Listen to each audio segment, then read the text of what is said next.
Hello! Nouvelle vidéo aujourd'hui que je vais prendre soin de mettre en épisode également de podcast parce que j'avais un petit peu abandonné les retranscriptions audio. Je vous les ai remises, donc je suis sur Spotify, Apple Podcast et du coup en vidéo sur YouTube. Vous pourrez aller m'écouter pour celles et ceux qui ont plutôt envie de juste écouter, de faire quelque chose en même temps. Ça me va très bien. Moi j'adore écouter des podcasts quand je fais à manger, quand je fais un peu tout et n'importe quoi. Bref, c'était la petite intro. Aujourd'hui, on va parler de comment attirer des clients sans prospecter et ni poster tous les jours. Loin de moi l'idée de diaboliser la prospection, parce qu'en fait la prospection c'est important, parfois ça permet d'aller chercher un ou deux contrats qui nous manquent et qui nous feraient avoir un meilleur chiffre d'affaires. Mais c'est plus de vous montrer qu'en fait il n'y a pas que la prospection et qu'on peut attirer naturellement des clients par plein de petits efforts de nature différente qui vous... Ouais, ça vous évitera en tout cas, surtout si vous détestez ça, de prospecter avec tous ces messages horribles auxquels très peu de gens répondent. Et c'est bien normal, on a tous notre job. Si en plus répondre à ses clients, enfin de répondre à ses clients, on doit répondre aux DM des prospects. Parfois c'est un petit peu chronophage. Et je comprends qu'on puisse en avoir un peu marre de se prendre des vents. Donc là, l'idée c'est de se recentrer et de se rappeler quelles sont les petites choses qu'on peut faire pour attirer naturellement des clients, tout simplement. Et d'ailleurs, je suis dans un autre décor aujourd'hui. Voilà, ça change un petit peu, je ne suis pas chez moi. On commence, je ne me disperse pas. Je voudrais juste rajouter un petit truc, pourquoi poster constamment et prospecter, ça peut créer une forme de lassitude et de frustration, c'est qu'en fait souvent ça attire des clients un peu tièdes, un peu opportunistes, ça peut aussi créer une dépendance aux plateformes, c'est-à-dire qu'on poste tellement qu'au final on n'a même plus de temps pour le reste, pour des efforts avec des très petits résultats. Ouais, ça donne pas les résultats escomptés et parfois on a envie de lâcher, de se dire ouais mais qu'est-ce que je peux faire concrètement, de façon un peu plus subtile et qui peut marcher. C'est tout l'enjeu de cette vidéo. Moi je veux pas que vous soyez épuisés par la prospection, je pense qu'il y a plein de petites choses qu'on oublie de faire et cette vidéo est donc la bienvenue. On commence avec les premières idées, les premiers leviers pour attirer des clients naturellement et ça va être l'optimisation silencieuse de ton profil. C'est un levier extrêmement sous-estimé et d'ailleurs un levier parfois qui est pas très long à optimiser mais où on a grandement la flemme, le fléau de la flemme. C'est de ton tableau Insta, ton profil sur LinkedIn, ces profils un peu old school qu'on n'a pas du tout mis à jour depuis 6 siècles, et ben c'est une grave erreur parce que beaucoup de personnes finalement viennent sur ton profil LinkedIn, viennent sur Insta sans forcément s'abonner et parfois c'est aussi dû au fait que rien n'est clair. Donc quand on arrive sur le profil de quelqu'un, on doit avoir une promesse claire en 3 secondes, on doit savoir ce que vous proposez. Donc pour qui? Quelle est la transformation? Quel est le résultat client derrière? Et il peut y avoir aussi une story stratégique, des stories à la une, des stories un peu permanentes, un post épinglé qui va rappeler qui vous êtes, tout ce genre de choses qui contextualisent un petit peu votre compte et votre métier. Ce n'est absolument pas décoratif, au contraire, c'est des informations extrêmement importantes. Et d'ailleurs, n'oubliez pas cette phrase, avant d'essayer d'attirer plus de monde, essaye de faire en sorte que les gens qui arrivent savent rester et pourquoi rester surtout. Deuxième chose, on a le contenu aimant, qui n'a pas besoin d'une grosse récurrence, on n'a pas besoin de poster tout le temps, mais qui en revanche fonctionne sur l'ultra ciblé. Pas besoin de volume si finalement chaque contenu parle à la bonne personne, à ton fameux persona que tu es censé d'ailleurs avoir fait. C'est pas l'objet de cette vidéo, mais j'espère que tu en as un. Exemple, ça va être des contenus, des posts, des réels qui vont régler des problèmes très précis, des situations vécues, des galères concrètes, genre par exemple faire une mini-série sur mes galères d'entrepreneur. De prime abord, on se dit qu'est-ce que ça vient apporter parce que c'est pas vraiment de la valeur ajoutée en termes de contenu pur, de marketing ou quoi, mais ça permet de s'attacher, ça permet de voir qu'on a les mêmes galères, ça permet peut-être de se dire ok cette nana, elle a vécu mes problèmes donc je vais me faire coacher par elle. Il y a toujours une dimension un petit peu psychologique, montrer des avant-après, des mythes à démonter. Tout ça, ça aide à votre visibilité et donc à l'envie de venir vers vos services, vers vous. En gros, les posts où les gens se disent « Ok, elle parle de moi », ça vaut bien plus que 15 posts génériques, 15 posts carrousel, un peu barbares où il n'y a pas vraiment d'âme. Il ne faut jamais oublier la dimension de vibration. On a besoin de vibrer, de se reconnaître, d'avoir une certaine émotion quand on voit des contenus. Voilà, et ça vous fera aller beaucoup plus vite que prospecter 600 messages à quelqu'un qui ne vous connaît pas et qui justement n'a pas cet affect-là avec vous. Ensuite, un autre levier naturel, le troisième, que j'adore parce qu'en fait c'est celui qui est là depuis la nuit des temps, c'est le bouche à oreille stratégique et pas laissé au hasard, ce fameux bouche à oreille qu'on a, voilà, éternam. Et en fait, c'est pas magique, ça se construit. Donc ça peut être de demander un témoignage précis, intègre dans ton processus client qu'à la fin de chaque prestation, tu demandes un témoignage que tu mettras en avant, que tu ne vas pas laisser dans ton Notion ou dans un doc, je ne sais pas, au fin fond de je sais pas où. Il faut bien sûr mettre en avant ces témoignages, mettre en avant tes clientes. On voit beaucoup de stories, merci à Mélanie d'avoir rejoint le programme, tout ça, ça humanise. En fait, on voit qu'il y a de la foule, c'est un programme qui marche, tout ça, ça fait partie de ce fameux bouche à oreille qui est mis de façon digitale, mais qui en est quelque part. Demandez aussi à vos clientes si elles peuvent faire gracieusement une story, des vidéos YouTube témoignages comme on voit, parfois qui sont super bien tournées, où on parle pas que de l'entreprise qui nous a aidés, mais en même temps on resitue un petit peu son contexte d'entreprise, qu'on est venu chercher à travers le programme, la formation. Ça, ce sont des formats qui marchent très bien. Et entretenir ton réseau existant aussi, pas hésiter à parler avec des nanas qui sont un petit peu dans ton marché, de faire des immersions pour justement rencontrer du monde. Peut-être que des gens auront besoin de toi, ou en tout cas, ces personnes-là, elles t'auront en tête, elles pourront te recommander.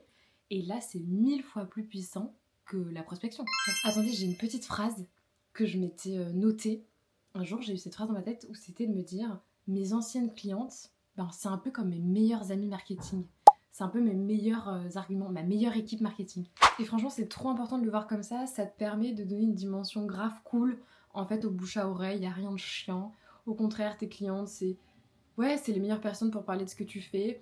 Parce que ça fait toujours plaisir en plus d'être valorisé dans notre travail. Si en plus ça peut attirer du monde, mais que demande le peuple? Ensuite, quatrième chose, on a les partenariats intelligents. Collaborer au lieu de prospecter. Pense à ce mot, collaborer. Exemple, des lives croisés, des épisodes de podcast croisés, des vidéos croisées, des newsletters croisées. Tout ça, c'est chacune, quand je dis croisée, c'est je fais une newsletter pour une autre partenaire marketing et elle en fait une me concernant. On mutualise un petit peu tout. C'est des recommandations mutuelles où on va pouvoir se mettre en avant et ça aide grandement, en tout cas pour la visibilité. On va se dire ok, qui est cette femme, qui est cette personne, allons-y, on clique. Est-ce qu'on s'attache ou non? Après, c'est à vous de voir. Est-ce que votre profil, j'en reviens à ça, il est ok? Est-ce qu'on a envie de faire appel à vous? Mais en tout cas, ça vous ouvre une visibilité plus large. Voilà. Et en plus, tu accèdes à une audience déjà qualifiée. Il faut faire des partenariats où il y a un sens. On va pas faire des newsletters. Il faut que ce soit des gens qui ont des métiers qui sont complémentaires, où il y a un intérêt quand même commun. C'est-à-dire qu'on arrive sur des audiences qualifiées, mais sur d'autres réseaux, en fait. C'est plein une espèce d'arbre, avec plein de branches. Et il faut rajouter des branches à cet arbre-là. Ensuite, on a en cinquième chose le contenu evergreen. Et tu peux te dire, purée, mais c'est quoi déjà ce terme? Ou alors, qu'est-ce qu'ils veulent dire par ce terme? On le voit beaucoup passer et c'est un travail en fait, un levier qui travaille pour toi. C'est un levier anti-pression. C'est un levier très subtil en fait. C'est simplement de faire différents types de contenus, comme des vidéos YouTube qui vont fonctionner pour toi naturellement, qui vont construire ton autorité, des articles SEO qui vont naturellement te faire remonter dans les résultats de recherche parce que tu auras utilisé un certain nombre de mots-clés. Il ne faut jamais oublier ça, c'est qu'en fait on a un site web, généralement on a une page d'accueil, une page à propos et je sais pas, 3, 4, 5, enfin bref, vos pages service, une page contact. Et bien le SEO, le blog, il va venir alimenter et rajouter des mots-clés, rajouter du texte, de la densité dans votre site web avec votre expertise. Et du coup forcément un site plus complet va remonter plus facilement. Et si on tombe sur un article SEO qui nous plaît bien, on va aller voir qu'est-ce qui est proposé sur le site, quels sont les services. Donc ne pas négliger ça. Moi, c'est quelque chose que j'aimerais faire, que je prends pas le temps de faire. Donc, coordonnées sont les plus mal chaussées. Hein, je vous donne des conseils, mais je l'ai pas.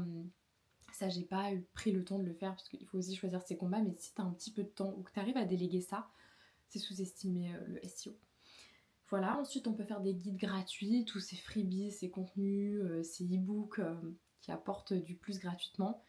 C'est un peu l'entrée de l'entonnoir, on vous aime bien, on prend le premier contenu gratuit, est-ce que derrière il y a un premier produit pas trop cher, et après on ira vers du premium, petit à petit on rentre dans votre entonnoir de vente. Et après, un sixième point, j'ai noté aussi la visibilité hors réseaux sociaux, c'est-à-dire C'est souvent oublié d'ailleurs, mais si on est à l'aise avec ça, on peut faire des interventions, des conférences, des formations. Pas hésiter à parler avec des organismes, des podcasts invités, des communautés privées, des plateformes pro, des événements professionnels, enfin tout ce réseautage si on est à l'aise. Après ça peut être un très bon exercice même si on n'est pas à l'aise, il faut savoir sortir sa zone de confort et se souvenir que ta prochaine cliente, ton prochain client n'est pas forcément sur ton fil. On a donc en 7ème chose quelque chose de moins incroyable, mais c'est l'offre claire et désirable. Beaucoup de gens travaillent leur communication, mais pas forcément leur offre. Et c'est à rappeler, il faut qu'il y ait bien un problème spécifique dans votre offre, que vous sachiez à qui vous vous adressez, qu'il y ait bien un résultat tangible, un positionnement clair et une facilité quand même de décision. Une bonne offre attire et une offre floue, elle oblige à convaincre, à justifier en long, en large et c'est pas forcément ce qu'on veut. Donc bien retravailler ses offres parce qu'en plus c'est un peu comme un cheveu dans la soupe quoi. On arrive, si au final on est hyper hypé par quelqu'un, en fait ses offres on se dit mais je comprends rien à ce qu'elle propose, vous tirez une balle dans le pied.